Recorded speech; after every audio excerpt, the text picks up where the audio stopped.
Hello friends, आपका मेरे को लेक्चर में स्वागत है। आज हम ब्रिक्स का जो बचा हुआ पार्ट टॉपिक रह गया है वो सारे कवर करेंगे। लास्ट लेक्चर में हमने ब्रिक्स में बर्निंग तक पढ़ लिया था, तो आइए अब आगे पढ़ते हैं। तो आज के टॉपिक में हम क्या पढ़ेंगे, क्लैंप और क्लीन पढ़ेंगे। सबसे पहले तो क्लैंप क्या होता है, तो ये किस लिए होता है, ये दोनों का यूज होता है। ये एक परमानेंट स्ट्रक्चर भी होता है और ये एक टेम्परेरी स्ट्रक्चर होता है। टेम्परेरी क्लैंप हो गया ये छोटे इलाके में छोटे स्केल के लिए, और क्लीन होता है इनके अंदर जो होती है ना बर्निंग होती है ब्रिक्स की। तो हमें बात ध्यान रखनी है, क्लैंप और क्लीन में बर्निंग होती है ब्रिक्स की। तो क्लैंप कुछ ऐसा होता है, मतलब बताता हूँ कि जैसे एक ये लैंड है, लैंड में हम पहले तो एक ट्रेपेजियम शेप में लैंड को हम लेंगे। ट्रेपेजियल शेप में, ट्रेपेजियम शेप में हमने लैंड लिया, और उसमें जो है ना हम फिर उसको इस साइड थोड़ा डिग करेंगे और इस साइड से थोड़ा उठा देंगे। मतलब ये हमने एक लैंड लिया, ये मान लीजिए ट्रेपेजियल साइड में है, तो इसको थोड़ा हम ऐसे कर देंगे कि ये थोड़ा उठा देंगे और वहां पर थोड़ा गड्ढा कर देंगे, और फिर इसमें लेयर चढ़ाएंगे धीरे धीरे। पहले ब्रिक्स की, फिर पहले वो चढ़ाएंगे उसकी, सबसे पहले होगी फ्यूल की, फिर ब्रिक्स की, फिर फ्यूल की, फिर ब्रिक्स की, फिर फ्यूल की, फिर ब्रिक्स की, फिर फ्यूल की। ऐसे हम लेयर चढ़ाएंगे। तो ऐसे रखते हैं इसके ऊपर सारी लेयर, ताकि ब्रिक्स अच्छे से बर्न हो इसके अंदर। तो ब्रिक्स की लेयर और फ्यूल क्या क्या हो सकता है, वुड हो सकती है, ये सब काउडंग, ये सब जो होती है। और फिर इसको जो है ना इसके ऊपर रखने के बाद, और इसमें जो एंगल होता है ना, ये जो एंगल बनेगा, जैसे इसको उस साइड से उठाया और इस साइड थोड़ा गड्ढा कर दिया, तो ये एंगल हमें याद रखना, ये इंपॉर्टेंट है। आया भी वो एसएससी जेई, वो हरियाणा जेई वाले एग्जाम में 15 डिग्री का होता है, ये बात हमें ध्यान रखनी है। और इसमें सारी लेयर होती है, और इसके ऊपर मड कवरिंग इसलिए चढ़ाते हैं क्योंकि जब हम फ्यूल को बर्न करेंगे तो जो बाहर की लेयर होनी चाहिए वो थोड़ी वो होनी चाहिए। मतलब ये मड कवरिंग किसकी होगी, मतलब फायर क्ले जो होगी ना उसकी होगी, मतलब जो हाई टेम्परेचर होगा, जिसका मेल्टिंग पॉइंट होगा उसकी होगी। ये बात भी हमें ध्यान रखनी है मड कवरिंग की। ऐसे हम इसके ऊपर, फिर इसके अंदर ब्रिक्स बर्न होती रहती है। ये कुछ वीक तक, 4 से 5 वीक तक या 1 से 2 मंथ तक इसकी बर्निंग होती रहती है। ये छोटे स्केल पे होता है, ये गांव के इलाकों में, या फिर जब छोटा कंस्ट्रक्शन या पहले ज्यादा यूज होता था, अभी तो सारी क्लीन से होती है ज्यादातर ब्रिक्स। तो बात में ध्यान रखनी है। Clamp is preferred in the rural area over clean because of has less initial cost. मतलब कम इनिशियल कॉस्ट है, मतलब ये घर की चीजों को मतलब जुगाड़ करके कर सकते हैं, तो कम इनिशियल कॉस्ट है, इसलिए ये रूरल एरिया में ज्यादा यूज होती है। Height of clamp generally 4 to 6 metre होती है, ये बात भी हमें ध्यान रखनी है। एडवांटेज क्या है इसकी, एडवांटेज यही है कि इसमें इकोनॉमिकल होगी, क्योंकि अपन घर का चीजों का मतलब सस्ती चीजों का, और कम मतलब उसमें स्किल लेबर भी नहीं चाहिए। हमें पता सिंपल सा है, ऐसे करना है ऐसे करना है, तो स्किल लेबर भी नहीं चाहिए, थोड़ी बहुत जानकारी हो तो मुझसे कर सकते हैं।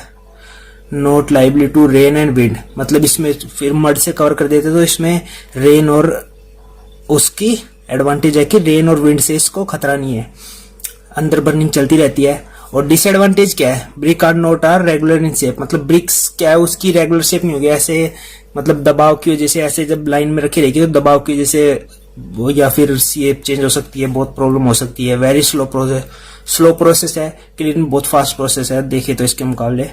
और क्या है, oven brick not uniform lower layer, मतलब जो लोअर लेयर रहेगी वो ओवरबर्न्ट हो जाएगी, जो सबसे नीचे रहेगी क्योंकि उसको सबसे ज्यादा हीट मिलेगी वो ओवरबर्न्ट हो जाएगी, और जो ऊपर वाली रहेगी वो अंडरबर्न्ट हो जाएगी, क्योंकि जो ऊपर वाली अपर लेयर रहेगी क्योंकि उसमें कम हीट मिलेगी, सबसे नीचे वाली को सबसे ज्यादा हीट मिलेगी ना। तो ये भी एक डिसएडवांटेज है, मतलब रेगुलेट नहीं कर सकते फायर को, मतलब कम ज्यादा नहीं कर सकते, ये भी एक डिसएडवांटेज है इस क्लैंप में।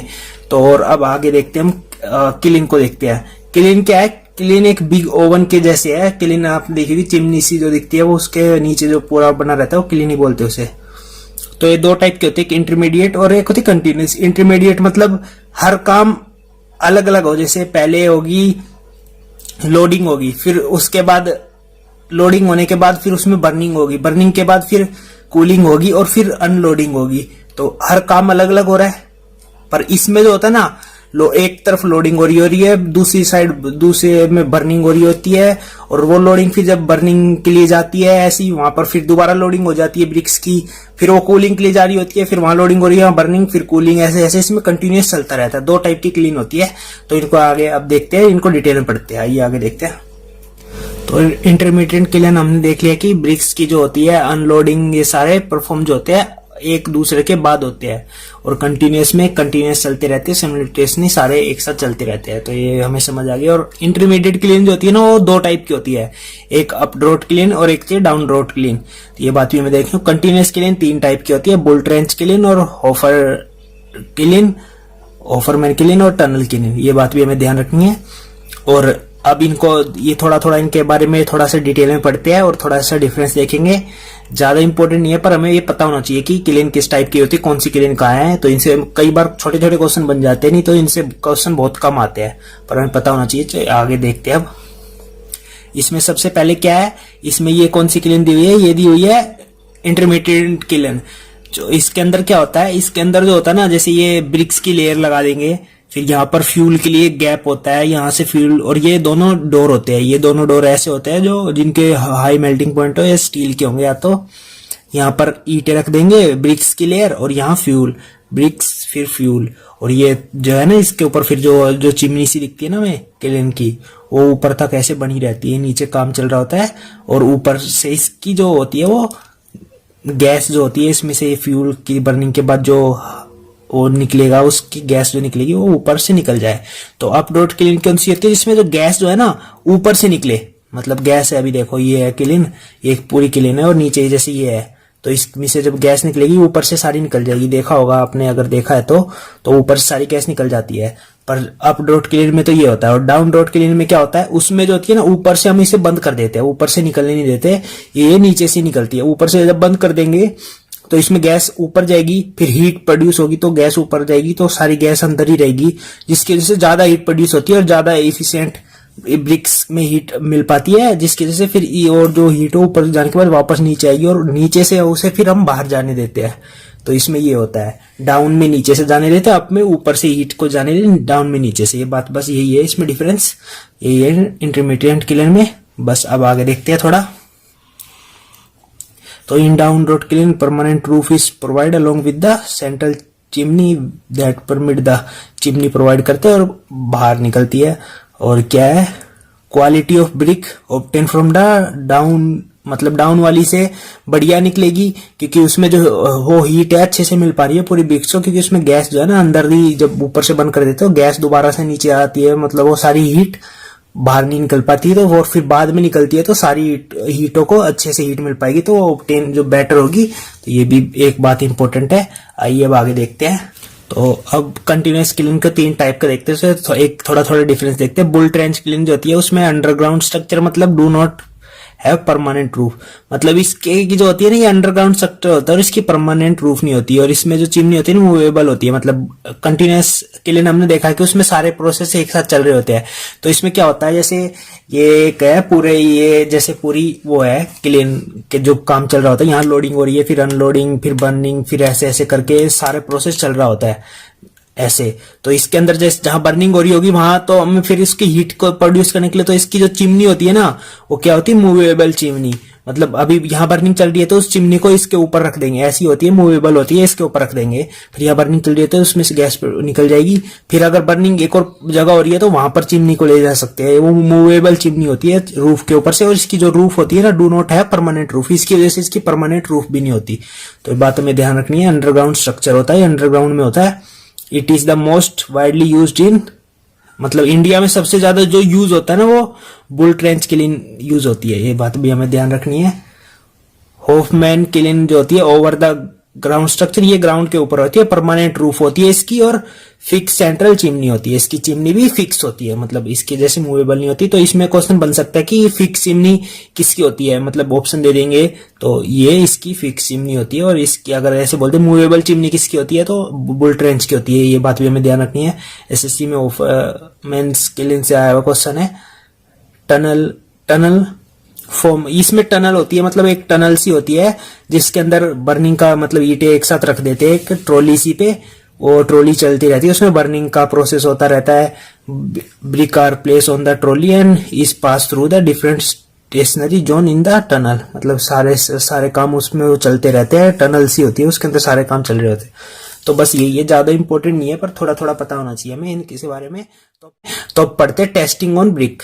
तो आइए वो देखते हैं। तो सबसे पहली टेस्टिंग कौन सी है, compressive test, compressive strength test, ये बहुत इंपॉर्टेंट है। सारे टेस्ट इंपॉर्टेंट है ब्रिक के। इसमें मेंस के क्वेश्चन में तो आता है कि 3 टेस्ट को एक्सप्लेन किया, क्वेश्चन भी आया हुआ है, ऐसे बोल देते हैं। और इसमें ये हमें आईएस कोड भी पता होना चाहिए कि इसमें आईएस कोड 3495 पार्ट 1 इसमें यूज हो रहा है, बहुत इंपॉर्टेंट है, क्वेश्चन आएगा बहुत। आईएस कोड से भी बहुत ज्यादा क्वेश्चन आ रहे हैं आजकल। तो इसमें सबसे पहले तो 5 ब्रिक को सैंपल के लिए लेंगे, 5 ब्रिक हमने सैंपल के लिए ली, फिर प्लेस करेंगे उन्हें पानी के अंदर 1 दिन के लिए, पानी के अंदर 1 दिन के लिए प्लेस कर दी।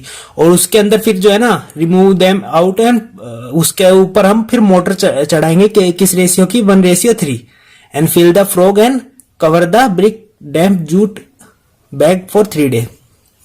मतलब उस पे हम फिर वो चढ़ा देंगे मोटर उसके फ्रॉग पे, और फिर इसको जूट बैग से, जो ये डैम्प होता है जूट बैग होता है, मतलब बोरी सी होती है जिसका वाटर ऑब्जर्व कर लेती है, उसको फिर हम उससे कवर करके 3 दिन के लिए रख देंगे, उसको गीला करके 3 दिन के लिए रख देंगे। फिर place the brick in the water again for 24 hour. उसके बाद 3 दिन बाद फिर हम ब्रिक को निकालेंगे और फिर उसे 24 घंटे के लिए पानी में रख देंगे and remove place in the testing machine 1 by 1। फिर सारी जो 5 ब्रिक थी, 5 ब्रिक को टेस्टिंग मशीन में, कंप्रेसिव टेस्टिंग मशीन होती है उसके अंदर बारी बारी रखेंगे, तो लोड कैन इंक्रीज ग्रेजुअली। मतलब लोड इंक्रीज होगा ना, इसमें सबसे इंपॉर्टेंट टर्म तो ये है, इसमें लोड कैसे इंक्रीज होगा। मतलब 14 न्यूटन पर मिनट, मतलब 14 न्यूटन का वेट हर मिनट पर मिनट बढ़ता जाएगा। मतलब 14 न्यूटन का वेट पहले मिनट के अंदर, फिर अगले मिनट के अंदर 14 न्यूटन बढ़ता जाएगा। तो इसमें हमें बात ये ध्यान रखनी है, 14 न्यूटन पर मिनट। कंप्रेसिव स्ट्रेंथ जो होगी वो maximum load of the failure, मतलब मैक्सिमम लोड कितने लोड पे फेलियर हो गई, और cross section of area of brick in millimetre square, और मिलीमीटर स्क्वायर में उसका वो कंप्रेसिव एरिया और क्रॉस सेक्शन एरिया। तो वो क्रॉस सेक्शन एरिया किस में लेंगे, मिलीमीटर स्क्वायर में। तो और जो ये होनी चाहिए ना, लेस देन नहीं होनी चाहिए, कितने से, 3.5 न्यूटन पर मिलीमीटर स्क्वायर। तो ये बात हमें ध्यान रखनी है। तो एवरेज, और ये जो होगी किसकी होगी, जो 5 जो हमने टेस्ट लिए 5 ब्रिक ली थी, 5 की एवरेज होगी, इससे कम नहीं होनी चाहिए। तो ये बात हमें ध्यान रखनी है, average of 5 specimen compressive strength resultant compressive strength. तो ये बात हमें ध्यान रखनी है। कंप्रेसिव स्ट्रेंथ का टेस्ट था। आइए अब अगला टेस्ट देखते हैं। अगला टेस्ट कौन सा है, वाटर अब्जॉर्प्शन टेस्ट। इसमें भी आईएस कोड कौन सा यूज हो रहा है, IS 3495 पर पार्ट 2। ये बात हमें ध्यान रखनी है, पार्ट से भी बहुत बार क्वेश्चन आते हैं। पार्ट 1 मतलब सेम आईएस कोड दे देंगे, वाटर अब्जॉर्प्शन पूछेगा कौन सा पार्ट है, इससे भी ऐसे क्वेश्चन बन जाते हैं। तो बात हमें ध्यान रखनी है। तो इसमें क्या होता है, इसमें पहले तो हम ईट को लेते हैं। इसमें 2 टाइप के टेस्ट होते हैं। आईएस जो कोड रिकमेंडेड करता है ना, वो सिर्फ ये 24 आवर वाटर वाला, आईएस कोड ने ये वाला नहीं किया। 5 आवर बॉइलिंग वाला जो टेस्ट होता है वो रिकमेंडेड नहीं किया हुआ है। वो किसने किया हुआ है, CPWD ने। मतलब उसमें जो होती है ना 5 आवर, अभी बताता हूं मैं। इसमें क्या होता है, पहले हम ईट को लेंगे, उसको 24 घंटे के लिए पानी में डुबो देंगे, मतलब उसको फिर हम निकालेंगे। फिर जो हम पहले ईट ली थी उसका पहले वेट कर लेते हैं, wait of the dry brick. पहले हमने ईट ली, उसका वेट किया, एक वेट आ गया W1। फिर उसको 24 घंटे के लिए पानी में भिगोया कोल्ड वाटर में, 27 से 30 डिग्री के आसपास टेम्परेचर, तो कोल्ड वाटर ही हो गया इसमें, नॉर्मल टेम्परेचर में। और फिर क्या लेंगे, फिर उस जब हमने पानी में भिगोया 24 घंटे बाद, तो उसमें कुछ वाटर अब्जॉर्ब कर लिया, तो उसका वेट थोड़ा चेंज हो गया, तो W2 वेट हो गया। तो W2 वेट में से W1 का वेट माइनस कर देंगे और divide by weight of dry brick into 100। तो ये निकल आती है उसकी वाटर अब्जॉर्प्शन, मतलब उसने कितना वाटर अब्जॉर्ब किया। तो ये, और गुड ब्रिक मतलब फर्स्ट क्लास ब्रिक के लिए कितना होना चाहिए, लेस देन 20%। ये बात हमें ध्यान रखनी है। और क्या है, water absorption shall not be more than 20% by weight up to class 12.5। मतलब डिफरेंट क्लास होती है, हमने पहले पढ़ा था उसमें कंप्रेसिव स्ट्रेंथ में।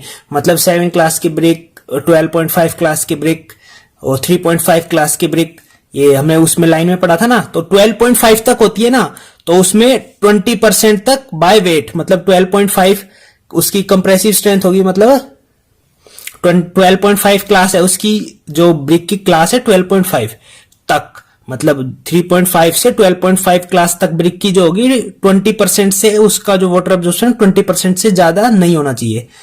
और इसमें जो होती है उसके बाद जो होती है 12.5 के बाद, उसमें क्या होना चाहिए, water absorption 15% by weight of the higher class. मतलब हायर क्लास 12.5 से ज्यादा की क्लास की जितनी भी होगी, 15 क्लास, 20 क्लास जो बची हुई 30 क्लास तक और जितनी भी सारी ब्रिक है उनमें 50% by weight of the higher class, 15% से ज्यादा वाटर एब्जॉर्प्शन नहीं होना चाहिए। और उसके बाद और जो बहुत ज्यादा हाई होती है उसमें 10% के पास पहुंच जाता है, 10% से ज्यादा। तो जो आईएएस कोड में दिया हुआ सिर्फ ये दो दिया और ये आया भी हुआ है डीडीए में और कोल इंडिया 2016 में और 2018 में इन दोनों के पेपर में आया हुआ है। तो ये इंपॉर्टेंट चीज है। आइए आगे देखते हैं। तो 5 आवर बॉइलिंग वो टेस्ट, उसमें क्या होता है ये सीपीडब्ल्यू ने बताया हुआ है कि इसमें जो परसेंटेज ऑफ मतलब इसमें क्या लेते हैं, फिर 5 आवर घंटों तक ईट को बॉईल करते हैं गर्म पानी में। तो वो क्या होता है W3 वेट आ गया। W1 वेट कौन सा था, ड्राई वेट ब्रिक का, उसको 5 घंटे तक हमने बॉईल किया तो उसका वेट क्या हो जाएगा, पानी थोड़ा अब्जॉर्ब तो करेगा ही, तो वो हो गया W3 वेट। तो W3 minus W1 bye W1 जो उसका वेट ड्राई था इंटू 100, तो इससे निकल आती है हमारी क्या 5 आवर बॉइलिंग टेस्ट से इसकी जो वैल्यू निकल आती है W3 5 our boiling water brick. इससे जो वैल्यू निकल के आएगी वो निकल गई 5 आवर की बॉइलिंग टेस्ट की परसेंटेज ऑफ ऑब्जॉर्प्शन, कितना पानी उसने ऑब्जॉर्ब किया। और ये saturation coefficient water absorb by 24 hour, उससे जो निकल के आई वैल्यू उस सेम ब्रिक की, और इससे जो वैल्यू निकल के आई तो इसको बोलते हैं सैचुरेशन कोफिशिएंट। बस ये है। आगे देखते हैं अब अगला टेस्ट कौन सा है। अगला टेस्ट है इफोरेंस टेस्ट। ये IS 3495 पार्ट 3 में है, तो ये बात हमें ध्यान रखनी है। इसमें क्या होता है, इसमें हम एक लेते ग्लास डिस्क होती है, ये कई सर्कुलर भी होती है, नी जो नॉर्मली जो होती है एक तो ये होती है, इसमें ग्लास डिस्क होती है मतलब ऐसी होगी, इसकी ये विड्थ होगी 180 मिलीमीटर और एक होगी 1 स्क्वायर में होगी 180 मिलीमीटर और थोड़ी डेप्थ होगी कितनी 40 मिलीमीटर इसकी डेप्थ होगी। उसके अंदर जो है ना पानी भरा जाता है कितने तक, ये इंपॉर्टेंट टर्म है, 25 मिलीमीटर तक उसमें पानी फिल कर दिया जाता है। उसके अंदर पानी फिल कर दिया गया, उसके बाद फिर उसमें ईट को रखा जाता है, मतलब ईट को फिर उसके अंदर प्लेस कर दिया जाता है। मतलब जैसे ये है, ये ऐसे जैसे यहां पर ये है, उसके अंदर पानी हमने फिल कर दिया, फिर उसको ईट को ऐसे रख दिया जाता है उसके अंदर ऐसे स्टैंड करके। तो फिर brick is immerse in the disc, मतलब उसको पानी में रख दिया, फिर उसको अब्जॉर्ब करने देते हैं, उसमें पानी को अब्जॉर्ब करने लगेगी, और जब तक वो कंप्लीट अब्जॉर्ब ना कर ले और जो बचा हुआ पानी है वो एवापोरेट ना हो जाए तब तक वो वैसी रखी रहेगी। When water evaporated brick is taken out an area of white and, जो व्हाइट और ग्रे जो उस पे थोड़े थोड़े दिखने लगेंगे, थोड़ा थोड़ा उसमें कलर सा चेंज होने लगेगा, तो वो कैलकुलेट किया जाता है। फिर कैलकुलेट किया जाता है मतलब अगर उसमें 9 पैचेस है मतलब तो उसमें जो इफोरेंस है वो बिल्कुल नहीं है। स्लाइट मतलब white patches cover less than 10%, मतलब अगर उसमें वो व्हाइट पैचेस है वो है वो अगर 10% है तो उसमें स्लाइटली मतलब बहुत थोड़ी इफोरेंस है। ये बात हमें ध्यान रखनी है। 10 to 15% मॉडरेट है। और ये आईएएस में ESE में क्वेश्चन आया हुआ है, आईएएस के जो एग्जाम होता है उसमें क्वेश्चन आया है कि मॉडरेट जो होती है उसकी कितनी वैल्यू होगी, अगर मॉडरेट एफिशिएंसी किसी ब्रिक में इस टेस्ट के बाद तो उसमें कितने परसेंट के पास होगी। तो ऑप्शन दिए हुए थे अलग अलग, तो 10 to 50% के पास होगी। हैवी है तो 50% से ज्यादा, और सीरियस मतलब पूरा मतलब व्हाइट स्पॉन्जी पाउडर मतलब उससे ब्रिक को छोड़े तो व्हाइट स्पॉन्जी पाउडर सा ही निकल रहा है उससे, मतलब बहुत ज्यादा सीरियस कंडीशन है। तो आइए अब आगे देखते हैं। हाँ, तो अगला टेस्ट कौन सा, अगला टेस्ट है वारपेज टेस्ट। इसमें कौन सा आईएएस कोड यूज है, आईएएस कोड 3495 पार्ट 4, मतलब पार्ट 3 तक हमने देख लिया, अब पार्ट 4 इसमें यूज हो रहा है। तो इसमें क्या होता है, इसमें जैसे ये ब्रिक है जैसे मान लिया हमने ब्रिक है, उसके ऊपर जो होता है ना हमने स्केल रखते हैं, ये स्केल को ऐसे प्लेस करेंगे और उसमें जो चेक करेंगे कि इसमें अगर ऐसे चेक करेंगे अगर ये थोड़ा कॉनकेव बना रहा है, मतलब कॉनकेव सा बना रहा है, मतलब ब्रिक ये है, स्केल जो दिख रहा है कॉनकेव सा बन रहा है, मतलब ब्रिक थोड़ी ऐसे मुड़ी हुई है, ऐसे मुड़ी हुई है, ऐसे थोड़ी सी ऐसे मुड़ी हुई है, और उसके ऊपर जब स्केल दिख रहे तो उसके अंदर जो है ना वारपेज चेक करते हैं। ये तो कॉनकेव बना रहे तो कॉनकेव वारपेज बोलते हैं, और कॉन्वेक्स बना रहे हैं मतलब ब्रिक से ऐसे मुड़ी हुई है, ऐसे चेक कर रहे हैं तो कॉन्वेक्स वारपेज हो जाता है। तो बस यही इसको चेक करने के लिए करते हैं ब्रिक सही अपनी यूनिफॉर्म शेप में है कि नहीं है, तो इसके लिए होता है ये बस आईएएस कोड याद रखना। इसमें कितनी 10 ब्रिक सैंपल के लिए ली जाती है, ये इंपॉर्टेंट चीज है, इनसे एक नंबर के क्वेश्चन बन जाते हैं।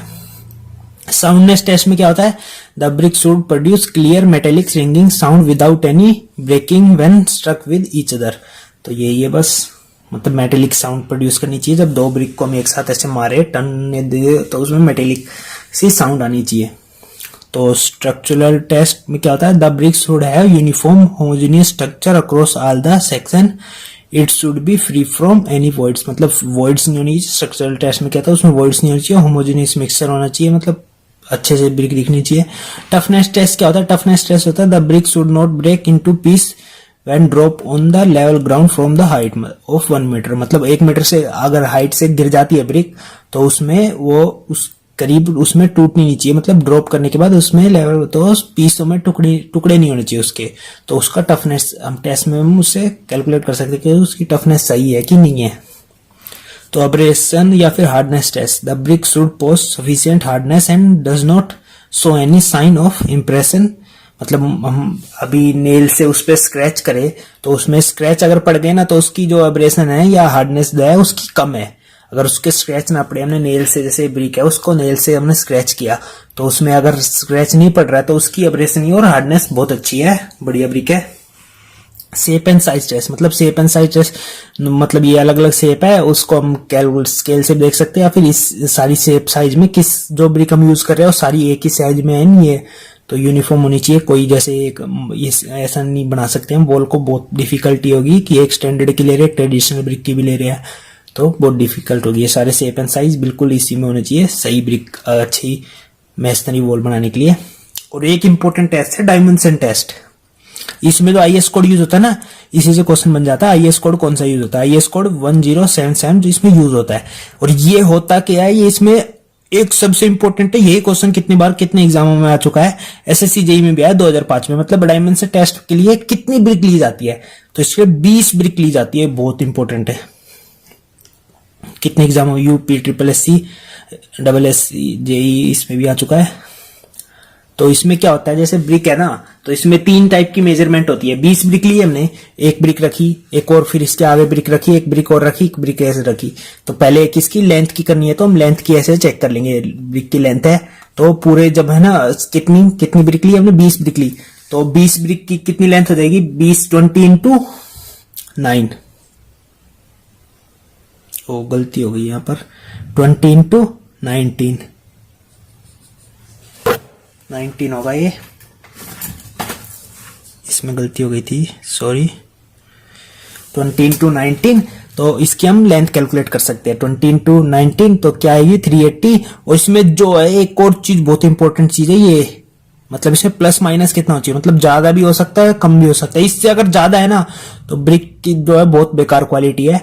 तो प्लस माइनस मतलब उसमें जब ऐसे लेंथ करेंगे तो थोड़ा बहुत तो गैप आ सकता है, उसमें थोड़ा थोड़ा तो गैप करके, तो वह तो इतना कम होना चाहिए, 80 मिलीमीटर तक कम होना चाहिए, 80 मिलीमीटर ज्यादा होना चाहिए 20 ब्रिक्स के, जब ऐसे लेंथ में हम कैलकुलेट करें। और इसमें फिर आ जाएगी विड्थ से कैलकुलेट करें, ऐसे ईंटों को रख दे लाइन में, और फिर क्या आ गई हाइट से कैलकुलेट करें तो इसमें आना चाहिए प्लस माइनस 40 तक डिफरेंस आना चाहिए। उनको पहले मल्टीप्लाई करेंगे 20 इंटू 9 होता है उनका ये, तो उनको 180 सेंटीमीटर आ गया, उसमें प्लस माइनस मतलब कम ज्यादा हो सकता है। तो इसको परफॉर्म करने के लिए डायमेंशन टेस्ट ऐसे होता है। तो बस आज के लेक्चर में इतना ही। अगले लेक्चर में जो और हम क्या पढ़ेंगे, अगले लेक्चर में स्पेशल टाइप ब्रिक पढ़ेंगे, हार्मफुल इंग्रेडिएंट पढ़ेंगे जो ब्रिक्स के अंदर होते हैं, और सबसे इंपॉर्टेंट टॉपिक की डिफेक्ट ऑफ ब्रिक वो भी पढ़ेंगे। उसे आज को बहुत कुछ ज्यादा क्वेश्चन आ रहे हैं एसएससी में डिफेक्ट ऑफ ब्रिक से। तो और उसके फिर उससे नेक्स्ट लेक्चर में हम इंपॉर्टेंट क्वेश्चन करेंगे जो इस थ्योरी में कवर नहीं हो पा रहे, कुछ क्वेश्चन ऐसे घुमा देते हैं या फिर इसमें कवर नहीं हो पाया है, वो सारे क्वेश्चन करेंगे। और उसके बाद मेंस के क्वेश्चन करेंगे, और ब्रिक मेसनरी भी हम स्टार्ट करेंगे, ब्रिक मेसनरी को भी करेंगे। तो thank you for watching, please like share and subscribe.